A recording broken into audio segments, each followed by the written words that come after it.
انسان مضبوط بھی اپنے گھر کے اندر سے ہوتا ہے اور کمزور بھی گھر کے اندر سے ہوتا ہے۔ جو لوگ اپنے گھروں کے اندر مضبوط ہوتے ہیں وہ معاشرے میں بڑا انقلاب برپا کر دیتے ہیں۔ جو لوگ گھر میں پریشان ہوتے ہیں نا بیچارے، ان کا تو دفتر میں بھی دل نہیں لگتا۔ جو گھر کے اندر آزمائش کا شکار ہوتے ہیں وہ کچھ نہیں کر پاتے۔ بہت سارے لوگوں کی موٹر سائیکل کی ٹکر اس لیے ہوتی ہے کہ وہ گھر سے پریشان آتے ہیں۔ بھلے جتنا مرضی کہیں کہ میں نہیں گھر والوں کی باتوں کا اثر لیتا، لیکن گھر انسان کے ساتھ جڑا ہوا ہے۔ اگر وہ اپنے گھر کے اندر ماحول کو صحیح رکھنے میں کامیاب ہو جائے تو وہ ملت کا بڑا فائدہ کر سکتا ہے۔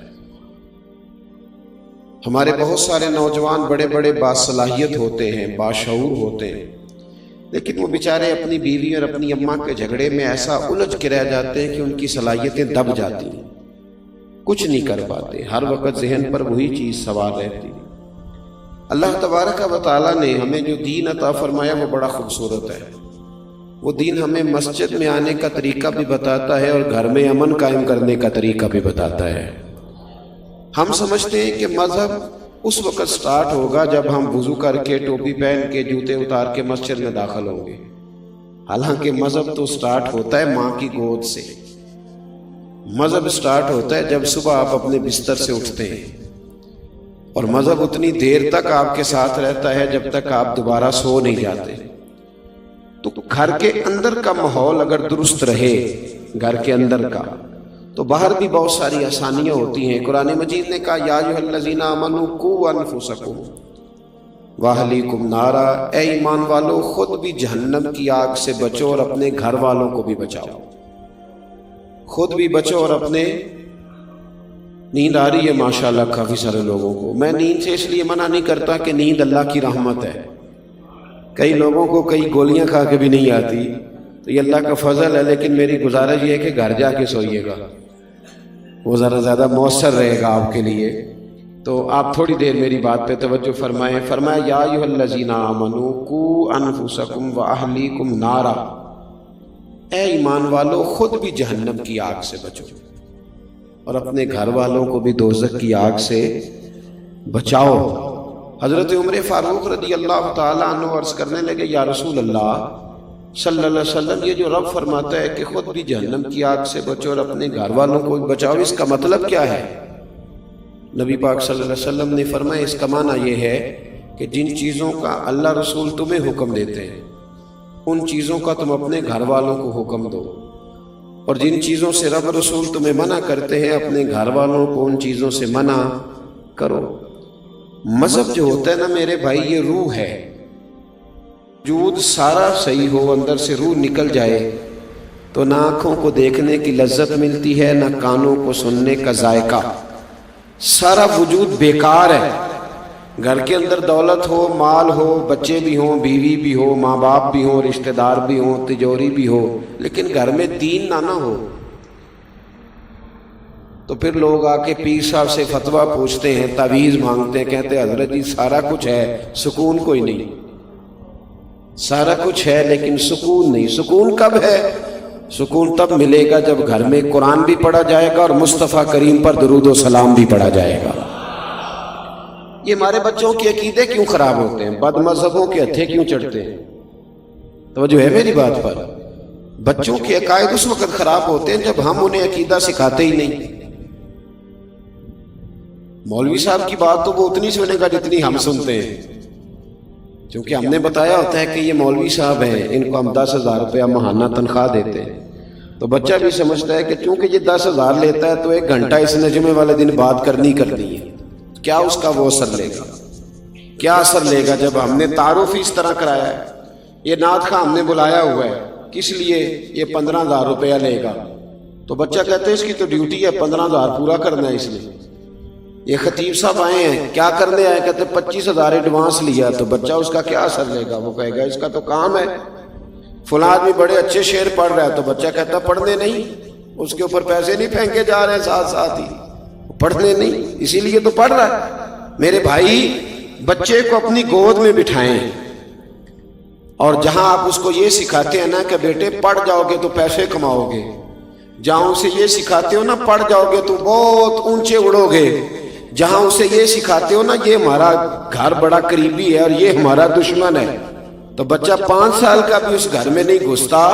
اپنی ذات کے بارے میں بچے کو سارا کچھ سکھاتے ہو، پہلا کام اسے یہ کرو کہ اسے میرے نبی کی محبت سکھاؤ، اسے رسول اللہ کا پیار سکھاؤ۔ اسے رات کو جب یہاں لٹاتے ہو نا، یہاں کندھے پہ، اسے کہتے ہو میں نے تیرے لیے بڑی محنت کی، میں بڑی کوشش کرتا رہا، میں تیرے لیے بڑی دور تک سفر کر کے آیا۔ اسے کہا کرو بیٹے میں نے کچھ بھی نہیں کیا، تیرے لیے جو کچھ بھی کیا ہے تیرے رسول نے کیا ہے، تیرے محبوب نے تیری آخرت کے لیے بڑا کچھ کیا۔ اپنے بچوں کو نبی پاک علیہ السلام کی محبت سکھائیں، ان کی گھٹی میں ڈالیں یہ بات۔ کیسے بگڑ گیا بچہ، کیسے غیروں کے ہتھے چڑھ گیا۔ البدایہ والنہایہ میں روایت ہے، حضرت عباس نبی پاک علیہ السلام کے چچا ہیں، وہ کہتے ہیں میں اپنے بچوں کو گھر کے اندر بٹھا کے نا تو نبی پاک کی باتیں سنا رہا تھا۔ کون؟ خطیب صاحب کے ابا جی۔ حضرت عباس کہتے ہیں میں اپنے بچوں کو گھر میں بٹھا کے تو رسول پاک کی باتیں، میں حضور کے بچپن کی، حضور کے اخلاق کی، کردار کی، نبی پاک کے اٹھنے کی، بیٹھنے کی، میں بچوں کو باتیں سنا رہا تھا، میں سنا رہا تھا باتیں۔ فرماتے مجھے کیا خبر تھی کہ دروازے پہ کھڑے ہو کہ میرے نبی پاک بھی میری باتیں سن رہے ہیں۔ حضور گزر رہے تھے گلی سے تو محبوب نے دیکھا کہ وہ باتیں کر رہے ہیں نبی پاک کی، بچوں کو بٹھا کے۔ والد، آپ یقین کریں، اماں جو چاہتی ہے بچوں سے کرا لیتی ہے، اماں جو چاہتی ہے بچوں سے۔ ایک جملہ میں نے بعد میں کہنا تھا، پہلے کہہ دیتا ہوں، اماں اگر چاہے تو بچے باپ کے فرما بردار ہوتے ہیں، اور اگر اماں چاہے تو بچے باپ کے، صحیح کہہ رہا ہوں؟ تو اگر اماں کے کہنے پر بچے ابا جی سے جھگڑا کر لیتے ہیں یا ابا جی کے قدم چوم لیتے ہیں تو اماں کے کہنے پر بچے درود و سلام نہیں پڑھیں گے؟ وہ صحابہ کے یا اہل بیت کے یا محبوب علیہ السلام کی شان میں کمی کرنے والے بے ادب سے بچیں گے نہیں؟ کیوں نہیں یہ چیزیں ہم سکھاتے؟ حضرت عباس رضی اللہ تعالیٰ عنہ کہتے ہیں بچوں کو گھر میں بٹھا کے نبی پاک کی عظمتیں سنا رہا تھا۔ حضور گلی سے گزر رہے تھے تو محبوب بھی کھڑے ہو گئے، حضور سننے لگے۔ فرماتے میرے نصیب دیکھو پتہ نہیں کب سے حضور سن رہے تھے۔ جب باتیں مکمل ہو گئی نا، جب اس دن کا وہ سبق، اس دن کی وہ محفل تکمیل کو پہنچی تو محبوب نے دستک دی۔ کہتے ہیں حضور نے دستک دی، میں نے دروازہ کھولا تو حیران ہی رہ گیا، اللہ کی ساری رحمتیں میرے دروازے پر کھڑی تھی۔ فرماتے ہیں رشک کرنے لگا میں اپنے مقدر پر۔ محبوب اندر تشریف لائے، بیٹھ گئے تو محبوب نے سن بھی لیا، پھر بھی پوچھا چچا کیا کر رہے تھے؟ پوچھ لیا لیکن تصدیق کے لیے پوچھا کیا کر رہے تھے؟ عرض کی یا رسول اللہ صلی اللہ علیہ وسلم یہ عبداللہ یہ باقی بچے کہہ رہے تھے مصطفیٰ کی کوئی بات سنائے، تو محبوبہ آپ کے ہی تذکرے کر رہا تھا۔ حضرت عباس کہتے ہیں پہلے پوچھا پھر تصدیق فرمائی، کہنے لگے جو آپ کہہ رہے ہیں سچ کہہ رہے ہیں، میں بھی دروازے پہ کھڑا ہو کے سن رہا تھا، میں سن رہا تھا دروازے پہ کھڑے ہو کے، صحیح کہہ رہے۔ اب حضور نے رزلٹ کا اعلان کیا، تیرا بچہ کیسے ان کے پاس چلا گیا جو حضور کے علم غیب کا انکار کرتے ہیں؟ تو نے انہیں حضور کے علم کی بات بتائی نہیں؟ تیرا بچہ وہاں جا کے کیسے بیٹھ گیا؟ جو کہتے ہیں کہ معاذ اللہ تعالیٰ حضور کو تو اپنا نہیں پتا آخری وقت کیسا ہو، کہاں کیسے چلا گیا تیرا بچہ ان کے پاس جو صحابہ کرام کے بارے میں کمزور جملہ بول، جو اہل بیت نبوت کے بارے میں کمزور، کیسے چلا گیا؟ اگر تو نے گھر میں بیٹھ کے محفل کی ہوتی، انہیں خود سکھایا ہوتا، خود کیسے بگڑ سکتے تھے بچے؟ نہ ادھر ادھر کی تو بات کر، یہ بتا کہ قافلہ کیوں لٹا؟ مجھے رہزنوں سے غرض نہیں، تیری رہبری کا سوال ہے۔ تو پانی کس کو دیتا رہا اگر تیرا اپنا باغ ہی خشک رہ گیا؟ محبوب پاک علیہ السلام سے فرمانے لگے، نبی پاک علیہ السلام جناب عباس سے کہا میں نے سن لیا ہے اور میں اتنا خوش ہوا ہوں، اتنا خوش ہوا ہوں، سنو اب تمہیں ملے گا کیا؟ حضور کیا ملے گا؟ کہتے میرے سارے خاندان کی توجہ حضور کی جانب ہو گئی تو محبوب نے فرمایا حلت لکم شفاعتی، فرمایا تم نے یہ کام کر کے نا اپنے بچوں کو میری عظمت سکھا کے، اپنے بچوں کو میرے گیت سنا کے، فرمایا تم نے اپنے اور اپنے خاندان کے حق میں میری سفارش کو حلال کر لیا ہے۔ فرمایا اب صبح قیامت میں تم سب کی سفارش کرا کے تمہیں جنت میں ساتھ لے کے جاؤں گا۔ بچوں کو رات کو بٹھایا کریں، میری بات سنیں جی، اللہ خیر کرے، ویڈیو آپ کو مل جائے گی انشاءاللہ تعالیٰ، ایک بن جو رہی ہے ہمارے ملک میں، اور کچھ بنا نہیں بنا، ہم سارے کیمرہ مین تو بن ہی گئے ہیں۔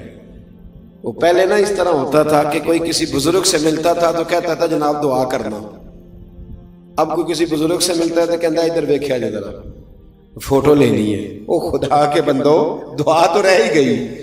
پہلے بزرگوں سے ملتے تو کہتے حضرت جی میرے لیے، اب کہتے حضرت جی ذرا امامہ سیدھا کر لو، فوٹو صحیح آ جائے۔ چھوڑے کوئی فرض کفایہ تو ہے نہیں، یہ تو بڑی مشکل سے علماء نے اجازت دی، اور پتہ نہیں کیسے کیسے ہم قول ڈھونڈ کے لائے، جزیات عموم بلوہ ہے، ابتلا ہے، کیا کیا ہمیں جزیات ڈھونڈنے پڑے، اور قوم نے اسے فرض کفایہ ہی بنا لیا ہے۔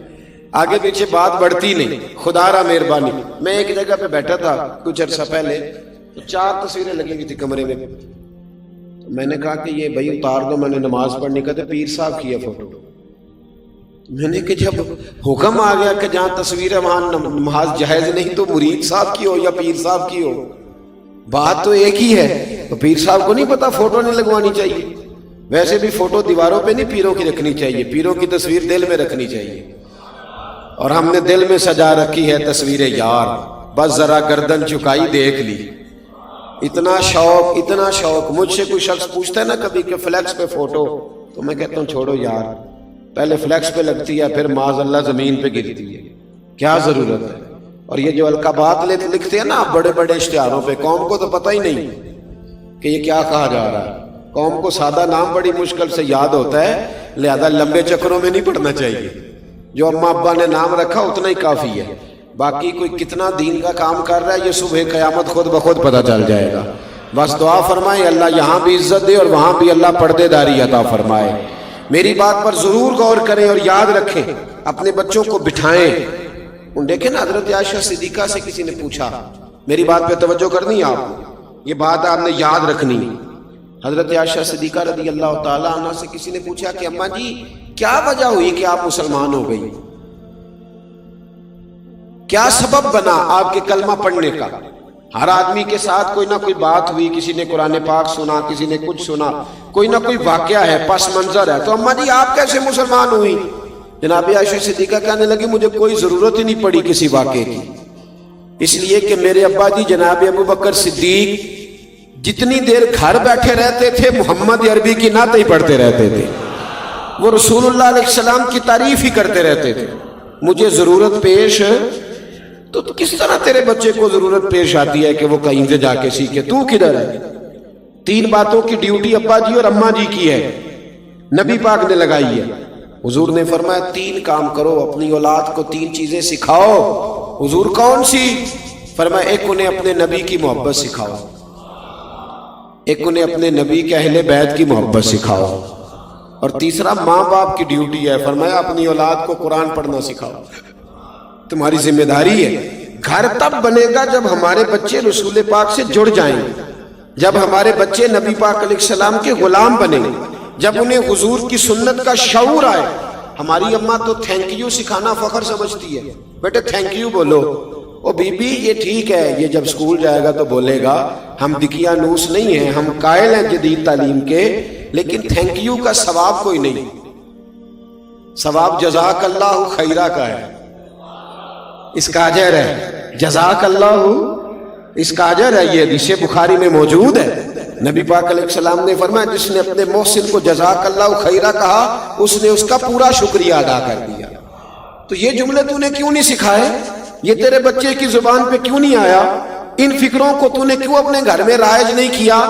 بچوں کو دین سکھائیں، نبی پاک کی غلامی سکھائیں، انہیں رسول پاک علیہ السلام کی بارگاہ میں حاضر ہونا سکھائیں، انہیں بتلائیں کس طرح کر کے حضور صلی اللہ تعالی علیہ وسلم کی بارگاہ میں حضرت برا بن مالک حضور کے صحابی ہیں، ان کے بیٹے تھے طلحہ بن برا۔ توجہ ہے میری بات پر؟